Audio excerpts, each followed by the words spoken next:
and welcome here to TalkFCB and welcome back to the channel, guys. It has been 7 long days of waiting, but now Barça are back in action. This weekend we take on Elche in another crucial La Liga fixture, and coming up today we are going to be discussing exactly what we can expect, because given there's so many players right now in this Barcelona team who are hitting some fantastic form, that brings big selection decisions for Xavi Hernandez, but it's a very nice problem to have. We're also going to have a few words today on our brand new signing, Pablo Torre. It is all coming up for you, so let's get to it. Because as we once again make our way into another weekend of football, it does feel like a big one in La Liga. You've already had Sevilla in action, dropping points against Alaves, and this weekend around us, there's some big games. Real Madrid will host Real Sociedad, and look at that one there. After our game on Sunday, Real Betis will host Atletico Madrid, which when you look at the league table, that is significant, because if we can win this weekend, depending on that result, we could move further ahead of Atletico Madrid. If they were to get something against Betis, we could even find ourselves in third by the end of the weekend, and especially as well with that Sevilla result, because even then now, we're looking at second and thinking, okay, if we win tomorrow, we go within 7 points of them, and we'd still have a game in hand. So Barca right now, with everything to play for, and constantly looking upwards. But as always, what we're not about to do is get too ahead of ourselves, get too far away from the reality. Because what we do have to do here is focus on our job, and that right now is Elche, and we shouldn't write them off, because as you can see here from their recent form, they are capable of putting in a performance against the bigger teams. You know, you look at their back-to-back games against Real Madrid, they were minutes away from knocking Real out of the Copa del Rey, and just days after that, they actually took points off Real Madrid in La Liga. So by no means are Elche going to be an easy team to face. Even a reverse fixture against them, let's not forget, back at the Camp Nou, it was in December, we raced into a 2-goal lead. There was a stunning solo goal from Xavi in there, but in the second half, they hit back 2 very quick-fire goals, and it was a Nico Gonzalez late winner, which gave us 3 crucial points towards the end of 2021. And I think what we have to do now is, yes, appreciate what we did in February, enjoy those games, certainly take all of that feeling and that momentum into this brand new month. But what we do have to say now is, we've done that. Now it's on to the next challenge. We know what we're capable of, we know what this team can do, and now it is about following it up, backing it up, finding consistency, and just keep going. Same again. Every single game. Let's do it. But indeed, before we do get into some of those big selection decisions that Xavi is going to have to make, what I want to do first of all is just talk here about a brand new Barcelona signing, because it was officially announced on Friday evening that Pablo Torre is a new Barcelona player. He will sign a contract there until 2026 with a release clause of 100 million euros, and Barca will pay an initial 5 million euros to Racing Santander for his signature, but that fee there could rise above 20 million, depending on how the player progresses and, of course, the milestones that he goes on to achieve. Pablo Torre will not be joining Barca straight away, though. He's going to complete the season there at Racing, and he's going to join Barca B initially in the summer. But, of course, there, depending on how he progresses, depending on how he develops, there are going to be real opportunities for him in the first team. And this deal here is being very much compared to the deal we did for Pedri, of course, whereby it was quite a small fee to a lower league Spanish team for a very talented midfield player, but with big potential indeed. And Xavi today said he's a very natural talent. He can play as an interior midfielder. He can also play as a winger too. He plays with both feet. He's got great passing ability, and he is great from set pieces.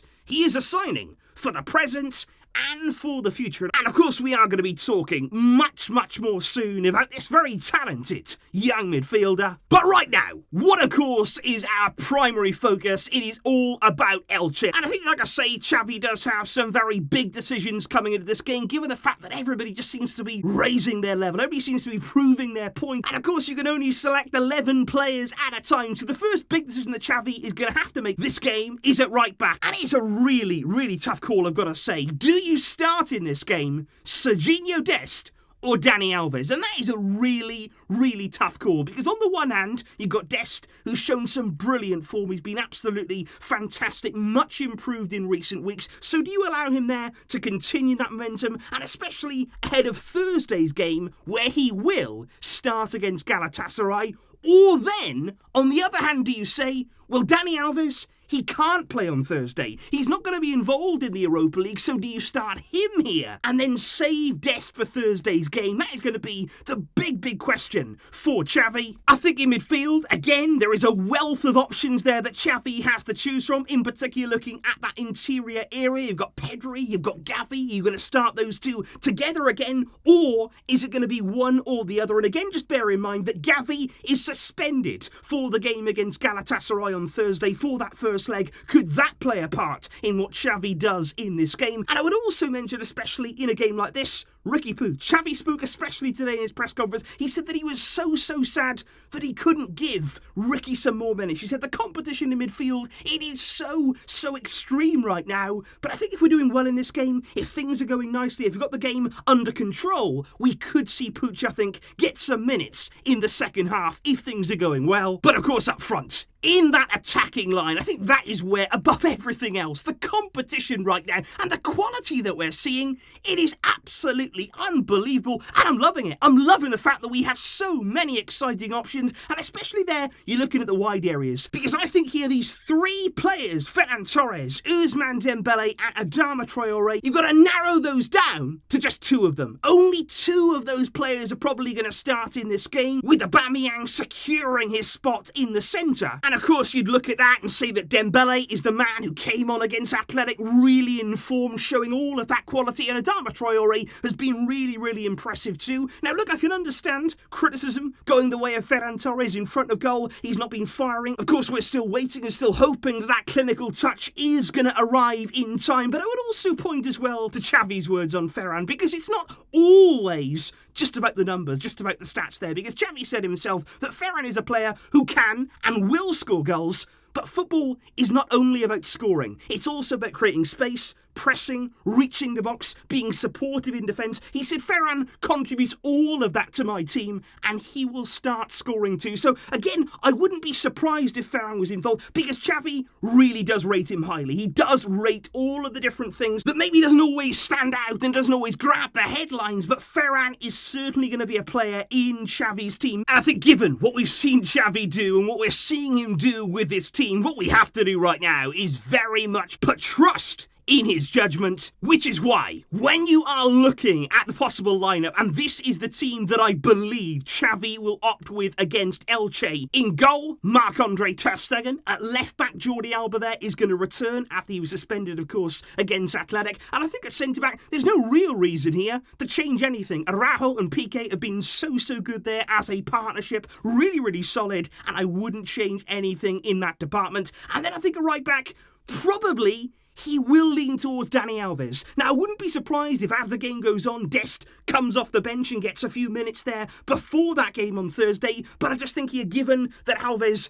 can't play in Europe, Dest, of course, will start that game, and that's where we may see Alves start in this one. Busquets, of course, will start in the holding midfield position. I think Frenkie de Jong is almost guaranteed to return to the starting lineup. The quality that he's been showing of late is very exciting, and I think alongside him, even despite Gavi's suspension for the coming game, I do think Pedri will start again. Given how he played against Athletic, the quality that he was showing, I think Pedri will be playing in that role. But then in the forward line, maybe it'll be a bit different to how many of us expect, because I think Aubameyang, of course, is going to start down the middle. He has been so good in front of goal, such an incredible goal scorer he's already showing himself to be. I think Dembele will get his start. He will have earned that, given the way that he came off the bench and performed against Athletic, but I think he may be from the right-hand side in place of Adama Traore, and I wouldn't be surprised again to see Ferran Torres starting on the left-hand side, contributing in the way that Xavi is appreciating, but of course we are going to be looking for more. We are going to be looking for that goal-scoring touch, but Ferran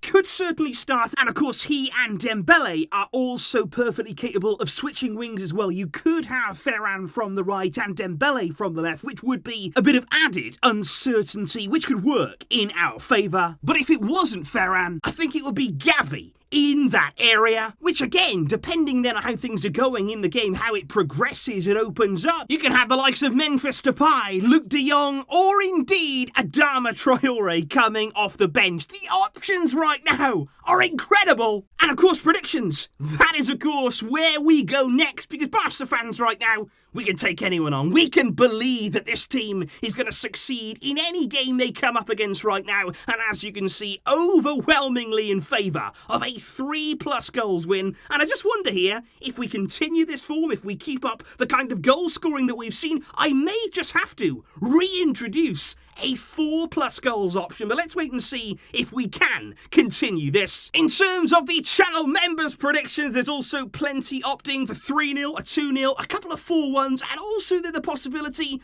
that this may be Xavi's first man-eater. Imagine there, if we could score 5 goals in a game. I am hoping, mainly, that we can follow up the kind of form that we've been showing, that we can continue to build and improve and show all of this promise that we certainly have in our team.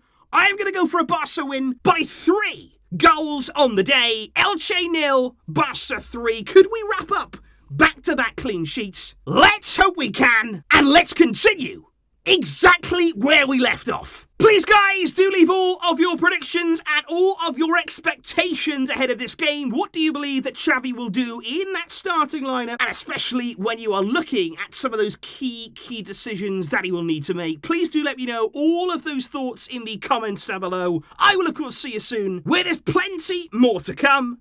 Thank you indeed for watching, guys, and thank you for supporting. But until next time, as always, Visca El Barça!